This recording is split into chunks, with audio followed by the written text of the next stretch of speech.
Good morning, friends. Thank you for joining me. Today we are reading a poem written by William Shakespeare. It is a kind of sonnet. It is Sonnet 30 written by William Shakespeare. It is known as When to the Sessions. The title is not given by the poet, but the first line gives the title to the poem When to the Sessions, written by William Shakespeare. It is Sonnet 30.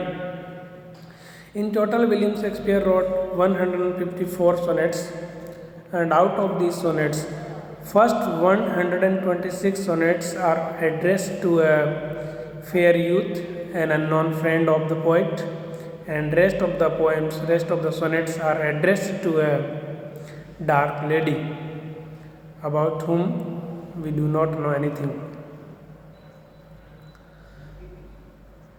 Before I start the poem, we should know the brief introduction. We should have the brief introduction of the poet and the poem as well. So, William Shakespeare was born on April 26, 1564 and died on April 23rd, 1616. He was an English playwright, poet, and actor, widely regarded as the greatest writer in the English language and world's greatest dramatist. He is often called England's national poet and the Bard of Avon. His extant works consist of some 39 plays, 154 sonnets, and two long narrative poems. His plays have been translated into many major living languages and are performed more often than those of any other playwright. They also continue to be studied and reinterpreted.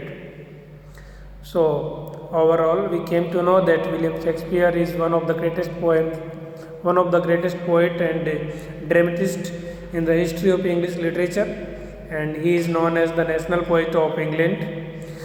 Bard of Avon is also his nickname that is given by the people of England. This poem is a kind of sonnet, so it is sonnet number 30 written by William Shakespeare. In total, William Shakespeare wrote 154 sonnets, and this is sonnet 30. It was published in the quarto in 1609. It is also the part of the fair youth portion of the Shakespearean sonnet, as I have already mentioned, that first 126 sonnets of the poet are addressed to one of his unknown friends, addressed as fair youth.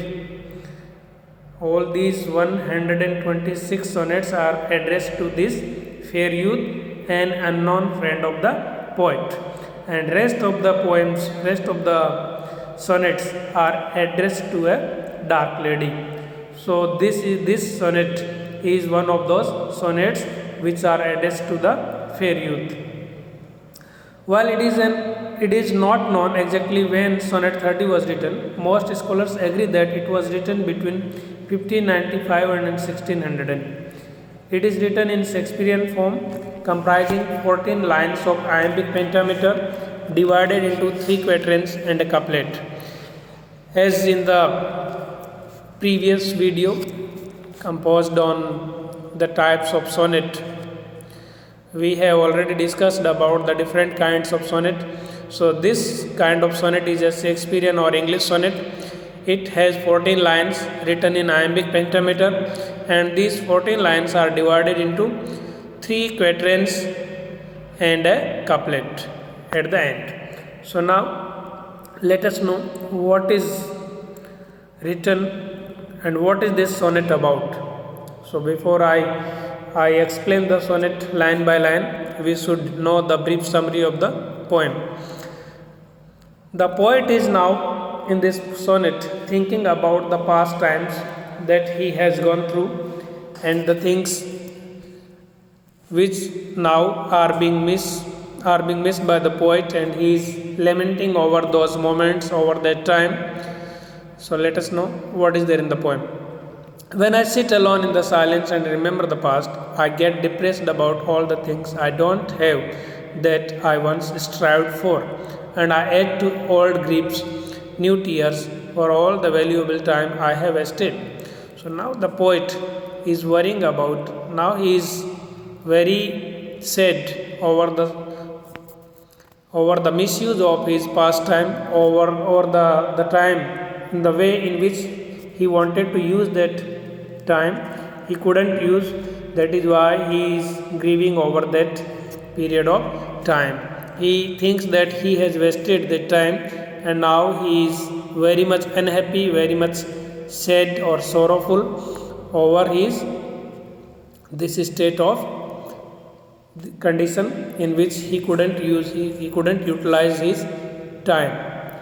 Then can I drown my eyes, which are not usually wet from crying in tears for precious friends who are dead, and can I weep again for hearts in loves and that are long since over, and mourn about the loss of many things I will never see again.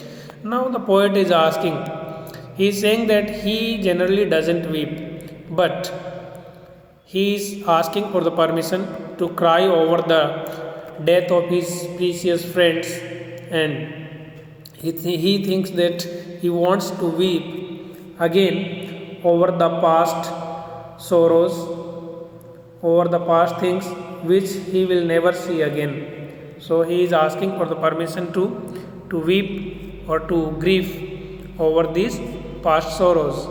Then can I grieve about grievances I had let go of, and sadly recount each woe that I had already cried about in the past. In the next lines, the poet says that the sorrows for which I cried in my past, can I cry once again? Can I be sorrowful once again for all these sad moments in his life which have passed away, as if I hadn't suffered over these things already? And he is thinking that he wants to weep in a new way, in a fresh way, as if he had not suffered these sorrows in the past days. But if I think about you, my dear friend, while I am doing all this, I get back everything I had lost, and all my sorrows end. In the last two lines, in the couplet, the poet addressed his friend and says that, if I think of you, my dear friend, I forget all my sorrows, all my worries ends in the glimpse of your memory. So you bring a new life to me, you bring a fresh hope for me. So whenever I think of you, my dear friend, all these sorrows or whatever I lost in my past, I overcome all these problems, all these sorrows, and I feel that all my sorrows are end. So now let us read the poem line by line and have the explanation line by line. Went to the sessions of sweet silent thought. In the first lines, the poet has used some words from the courtly life, like the word sessions and summon in the second line, cancelled in the other line. So all these words belong to the court life. So this is the use of some strange kind of words in this poem. So this is a peculiarity or a speciality of this poem. Went to the sessions of sweet silent thought. Sessions means the session of the court, but here sessions means the poet when sits in a free time. So went to the sessions of sweet silent thought, when the poet has the leisure time to sit upon and to think about the sweet memories or the past years or the past incidents of his life. I summon up. Summon up means to recall here. Summon means to recall, remembrance, memories. I summon up remembrance of things past. So the poet is recalling all the memories of his past years. I sigh the lack of many a thing I sought. So in this line the poet says that I sigh means I lament over the lack of many a thing I think I could had or I wanted. So things the poet wanted to have in his life, he couldn't get them. So that is why he is lamenting over the loss of those things. And with old woes, new will, my dear times waste. So old woes means old sorrowful time, old sad states of his life. So he wants to say that he wants to give a new wail. New wail means to lament again, to weep again over his previous sorrows, over his previous problems, over his previous sadful moments. So he wants to wail again, he wants to weep again about his previous sorrows and his dear times waste, the time which was very dear to him and he lost that time in useless things. So he is lamenting over the loss of that time. Then can I drown an eye unused to flow? He further says that he here in this line he is asking for the permission. Then can I drown an eye? Drown an eye means to weep or to flow the tears from the eyes. So he is asking to weep for what? For the lamentation, in sake of the lamentation over the misuse of the time or the past things that he couldn't have as he wanted to have them. So he wants to weep over that issue, and he says that I unused to flow means that his eyes never wept or he didn't weep the way. So he is asking that if I do not weep very often, but this time I am asking that if I can weep over the state of this condition of mine as I lost my sweet memories, sweet time. So the poet is very sad here. For precious friends hid in death's deathless night, his valuable friends, his dear friends, now no more because they are dead now. They hid themselves in the death's deathless night, means they are no more, or the poet has lost his many dear friends. That is why he is very unhappy here. He is very sad here, or he wants to lament over that thing that he has lost his friends, and weep afresh love's long since cancelled woo. And he wants to weep again over the loss of his past things or his lovely friends and his dear time, and mourn the expense of many a vanished sight.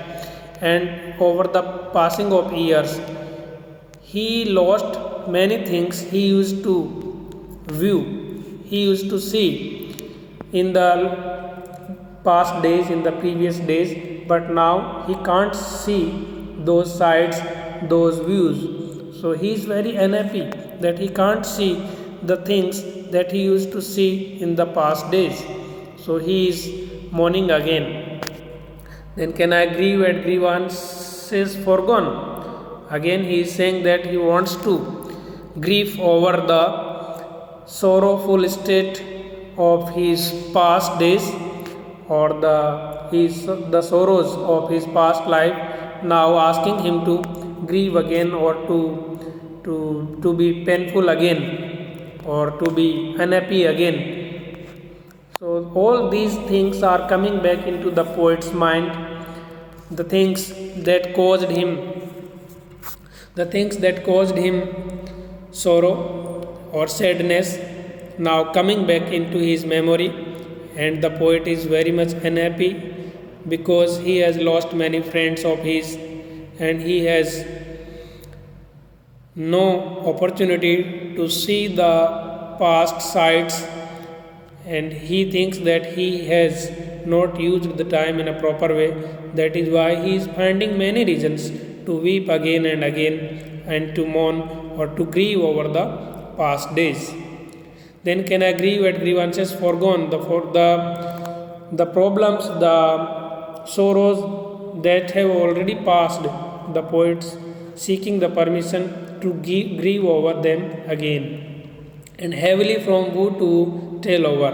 Now the poet says that he can recount the problems, recount the sorrows of his life, of his past days, one by one after another or one by one. The sad account for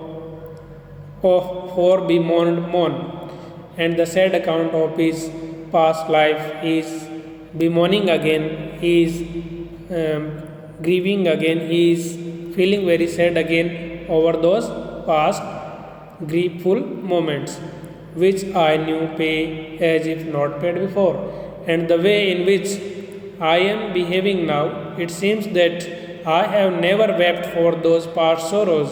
This is the first time that I am weeping over them, or I am feeling very sad over those past sorrows. But if the while I think on thee, dear friend, all losses are restored and sorrows end.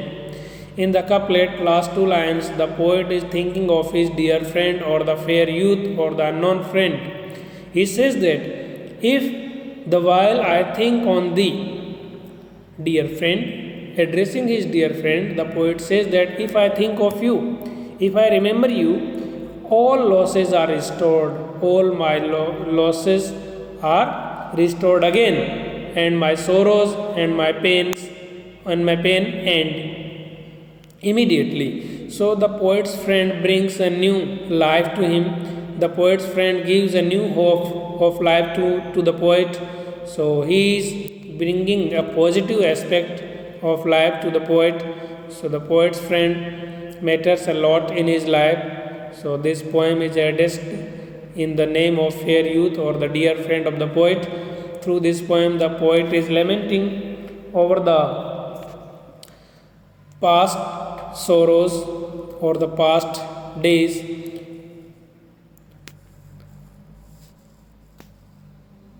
Past days. So we came to know that poet is very much unhappy.